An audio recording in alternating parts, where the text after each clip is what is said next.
फाल्गु नन्द लिङदेनमा बुद्धको अंश। आखिर फाल्गु नन्द लिङदेन को हुन् त? उहाँको कृति के थियो? उहाँलाई किन नेपालको राष्ट्रिय विभूति भनिएको? उहाँको सम्झनामा समाज सुधार दिवस किन मनाइन्छ? उहाँलाई किन बुद्धसँग दाजिएको? सम्पूर्ण जानकारी आजको यस भिडियोमा।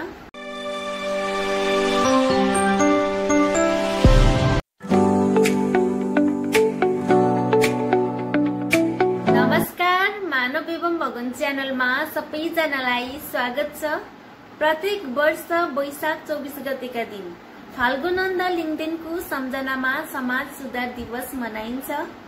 कतिपय व्यक्तिलाई फाल्गु नन्द लिङदेन को हुन् भनेर थाहा नहुन पनि सक्छ। उहाँको सम्झनामा वैशाख 24 गतेका दिन समाज सुधार दिवस किन मनाइन्छ? उहाँको कृति के थियो? उहाँलाई किन नेपालको राष्ट्रिय विभूति भनिएको? उहाँलाई किन बुद्धको अंश भनिएको? उहाँको जीवनीको बारेमा पनि वर्णन गर्नेछु, त्यही भएर भिडियो अन्तिमसम्म हेर्नुहोला। अब ढिला नगरिकन सिधै प्रसंगतर्फ लागौं है त। समाज सुधारक फाल्गु नन्द लिङदेनको जन्म विक्रम सम्वत 1942 कार्तिक 25 गतेका दिन इलाम जिल्लाको सामान्य परिवारमा भएको थियो। उहाँको जन्म भएको केही दिनमा नै आमाको मृत्यु भयो। त्यसपछि कान्छी आमाको पालन पोषणमा हुर्किनुभयो। उहाँ सानैदेखि शान्त, एकान्त प्रेमी, कम बोल्ने स्वभावको हुनुहुन्थ्यो। उहाँले समाजमा चलिआएको रीतिरिवाज, परम्परा, संस्कार, संस्कृतिमा भएको अन्धविश्वास, रूढिवादी विकृति, विसंगतिको बारेमा बुझाउँदै प्रस्ट्याउँदै सत् मार्गमा हिँड्न प्रेरित गर्दै समाज सुधार्न अमूल्य भूमिका निर्वाह गर्नुभयो।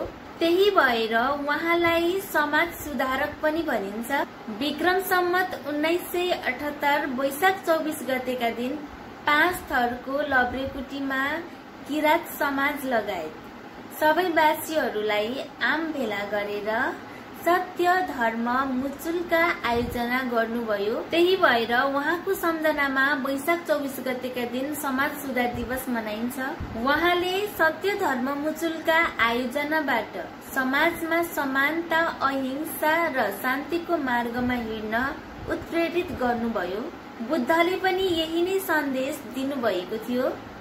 त्यही भएर फाल्गु नन्द लिङदेनमा बुद्धको अंश छ। उहाँले विशेष गरी यस आयोजनामा के उल्लेख गर्नुभएको छ भने माङ सेवा गर्दा, बिहे भोज गर्दा, प्रीति भोज गर्दा र सुग्याई गर्दा कुनै पनि जीव हत्या नगर्नु, सम्पूर्ण प्राणीलाई माया गर्नु, प्रकृति नै हामी मानव जीवनको एकमात्र आधार हो भनेर बोध गराउनु भयो।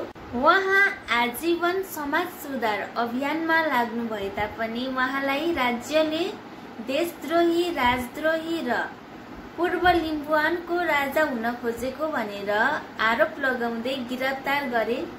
तर उहाँको देवासन भएको 31 वर्षपछि विक्रम सम्वत 2066 मङ्सिर 16 गतेका दिन नेपालको राष्ट्रिय विभूति भनेर सम्मान गरियो। उहाँको देवासन भएको धेरै वर्षपछि उहाँलाई नेपालको राष्ट्रिय विभूति भनेर घोषणा गरियो। यसबाट के पुष्टि हुन्छ भने राम्रो कर्मले एक दिन न एक दिन इतिहासको पन्ना कोर्ने रहेछ।